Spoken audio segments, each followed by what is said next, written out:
celebrated as Dubai's 1% man. Give him a standing ovation, Mr. Rizwan Sajjad!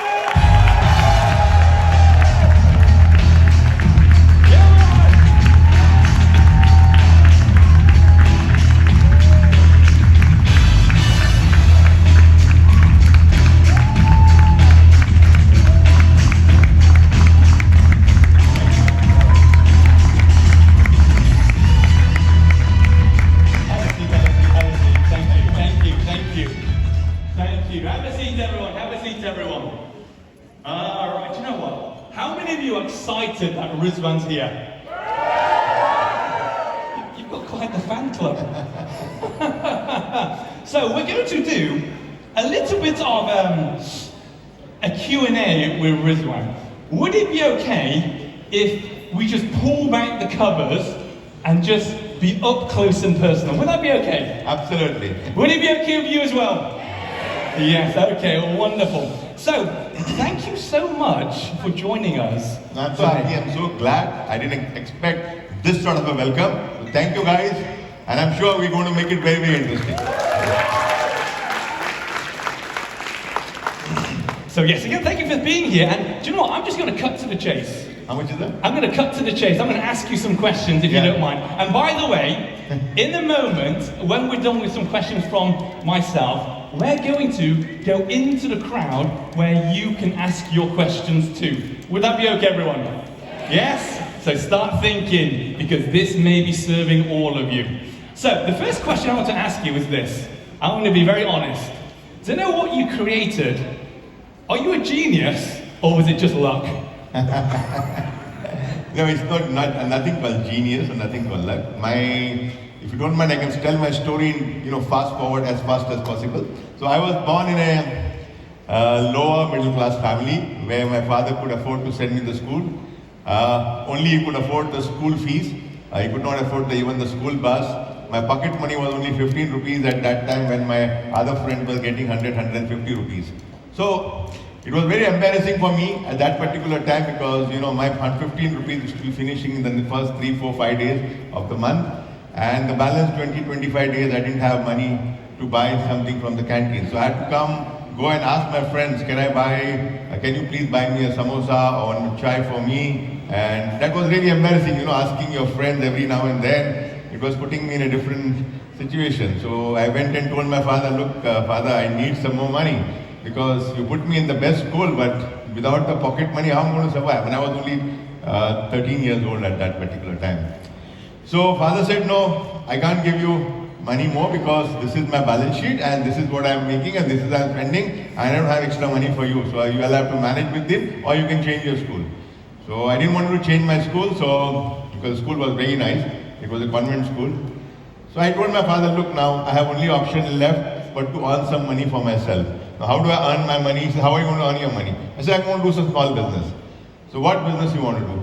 I said, I am going to sell some books to my colleague who are buying the books from the stationery shop.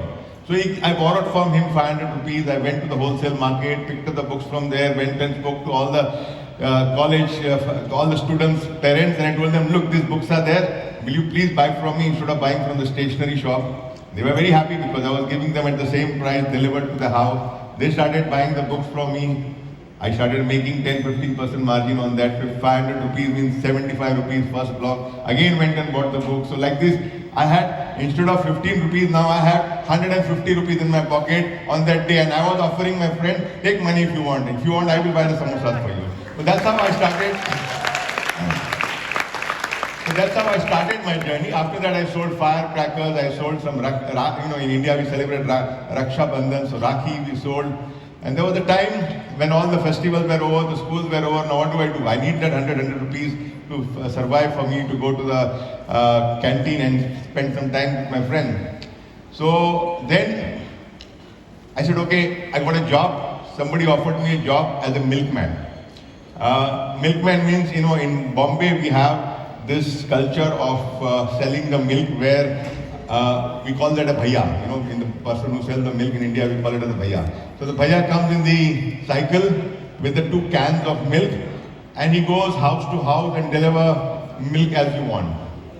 So we go to the house every day. I had to go at 5 o'clock in the morning, deliver till 6:30. By 7 o'clock, I have to go to my boss, give the accounts. So in the morning, I went at 4:30, pick up the milk, and went to one of the apartment where I was delivering. It was on the 3rd floor. I went up. Normally, one fat lady opens the door and buys the milk from me. Now, instead of that fat lady, that particular day, one girl opened the door, and apparently she was my girlfriend. I knew she was staying in this building, but I didn't knew that this is the apartment she was staying. And she looked at me. She said, "You selling milk, bhaiya?" So I said, "Yeah, I'm selling milk. I had to make money, so I need to sell milk." Very upset, she banged the door on my face. I came down, very upset I was, because I took the bicycle, started riding the bicycle, thinking that what my girlfriend is going to think when she meets me in the college, in the school. In that tension, I met with a small accident. The bicycle fell down, the milk fell down. In the night when it was not visible, now I said, what do I do? How do I deliver this milk to the people over there? So I said, let me put some water and deliver. Nobody will come to know. So in that night, I started looking for some water.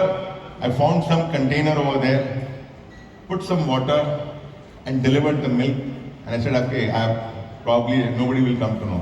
By the time I went to give my accounts, there were 4 or 5 ladies waiting over there complaining about the milk they got in the morning. My boss asked me, what happened? He said, boss told you are cheating with me, you are putting water and sending to the customer.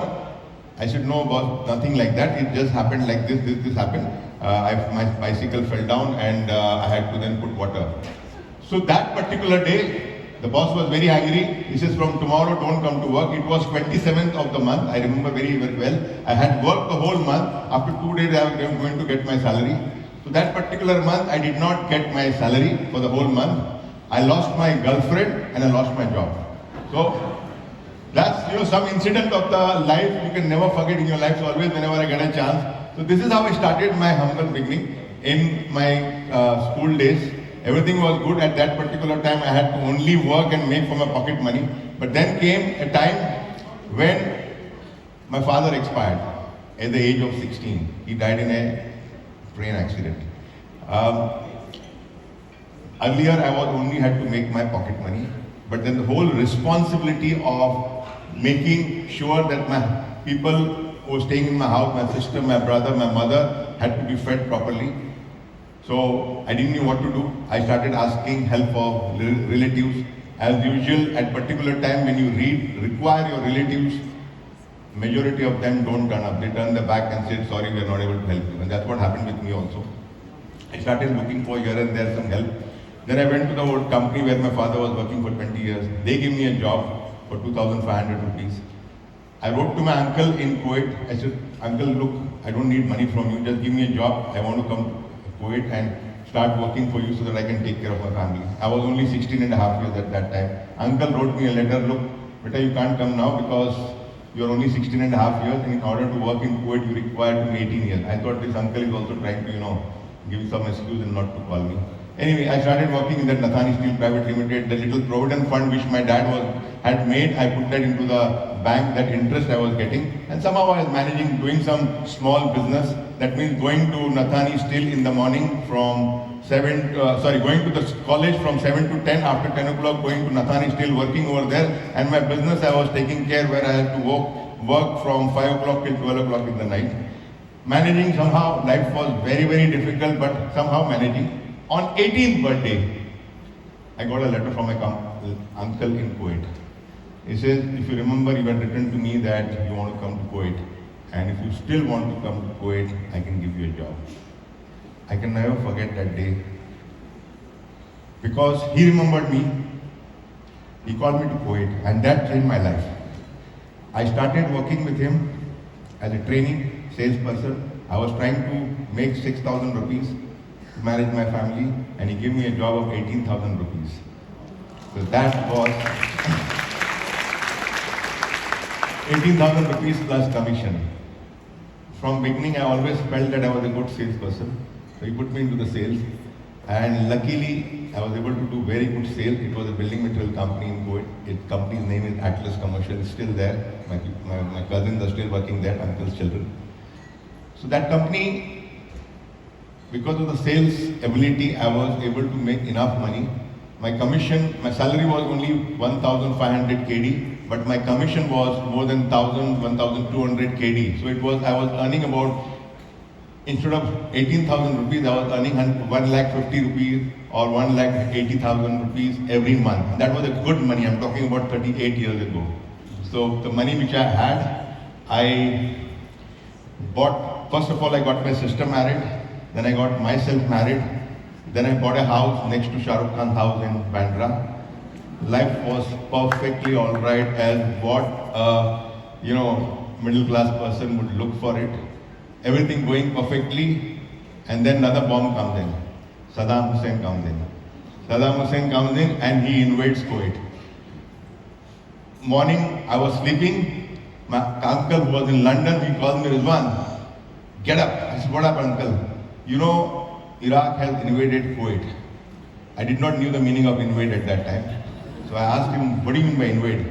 He says, Iraq has entered Kuwait and they have taken over Kuwait. I said, how can somebody take over the country like this? He said, go and open your window. So when we opened the window, we could see all the big tanks, army tanks and all that on the road, Iraqi tanks going around. So nothing could happen. Anyway, he told me, Rizwan, now just go to the office, pick up all the things which is there, tell everybody not to come to the office, everybody stays in the house, and back, fast forward, we have to, my story is a long, we require a lot of time, but since we have a short of time, we want to fast forward this. I go to Bombay, again back, looking for a job, because Kuwait, now job is gone, now start again the new beginning for me, looking for a job, nobody wants to give me a job. Why nobody wants to give me a job? Because I don't have any certificate from the college that you are graduated. When I go for a job, he says, no sir, we can't give you a job. I'm telling him I'm a very good salesman. No sir, we can't give you a job. Anyway, I wrote to one of my person in Dubai, that friend, I need a job, if you can give me a job.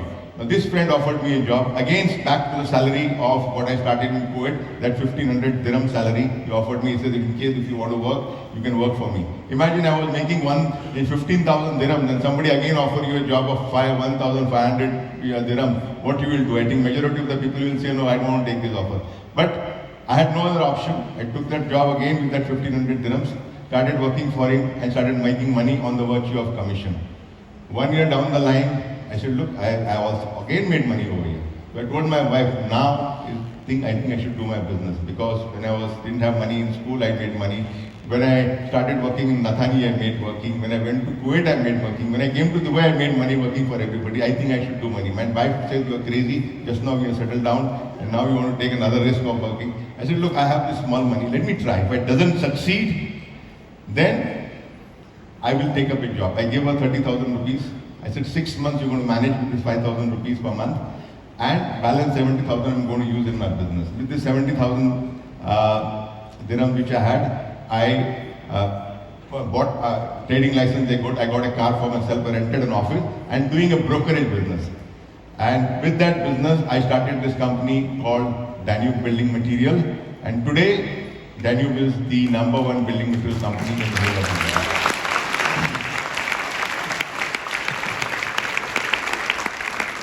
So Rizwan, thank you so much for sharing your story. Not a genius, not a magician, worked hard. That's what I was going to say. How many you can see, Rizwan has a really big heart, yes? Really big